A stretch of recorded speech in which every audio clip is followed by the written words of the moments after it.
আসসালামু আলাইকুম। আপনি সবাই কেমন আছেন? আমিও আল্লাহর রহমতে ভালো আছি।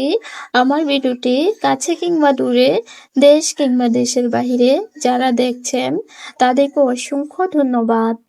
এদিকে এদিকে আমার নন্দার বাসায় আসার পর আমাদের জন্য একটা কেক বানিয়ে রেখেছে।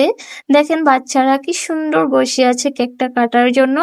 এই যে শেষমেশ কেকটা কেটে নিল সব বাচ্চাদেরকে নিয়ে। কেকটা এত মজার ছিল কি বলবো।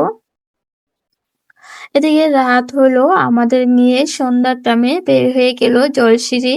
তো জলসিঁড়িতে একটু ঘুরে আসলাম সবাই মিলে। তো এই যে সকাল না হতেই রান্না বসায় দিল ছাদের উপর।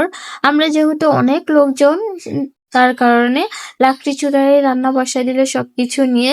এদিকে আপু অনেকগুলা মাছ নিয়ে বসেছে কই মাছ কাটার জন্য। এদিকে আমার শাশুড়ি মা ডাল ধুয়ে নিচ্ছে। কেউই বসে নেই, সবাই কাজ করছে বসে বসে। এদিকে আমার নন গরু মাংস রান্না করে নিচ্ছে। আমার ভিডিওটি যদি ইউটিউব চ্যানেল থেকে দেখে থাকেন প্লিজ সাবস্ক্রাইব করে পাশে থাকবেন। আর পুরাতন আপু ভাইয়াদেরকে অসংখ্য ধন্যবাদ।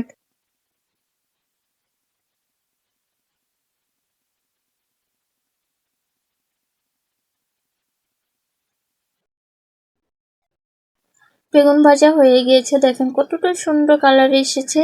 এদিকে শুটকি তরকারি রান্না করে নিচ্ছে। শুটকিটা এত মজার ছিল কি বলবো, মুখে বলে বোঝাতে পারবো না। এদিকে আপু শুটকি ভর্তা বানাতে দেরি শেষ। ওরা সবাই পাটা পোছা ভাত খাবে, ওরা খুবই পছন্দ করে খায়।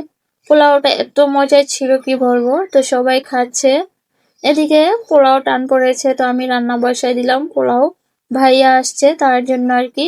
আজকের ব্লগ ভিডিওটি আপনাদের কাছে কেমন লেগেছে সবাই কমেন্টের মাধ্যমে জানাবেন। আজকে ভিডিও এ পর্যন্তই। আল্লাহ হাফেজ।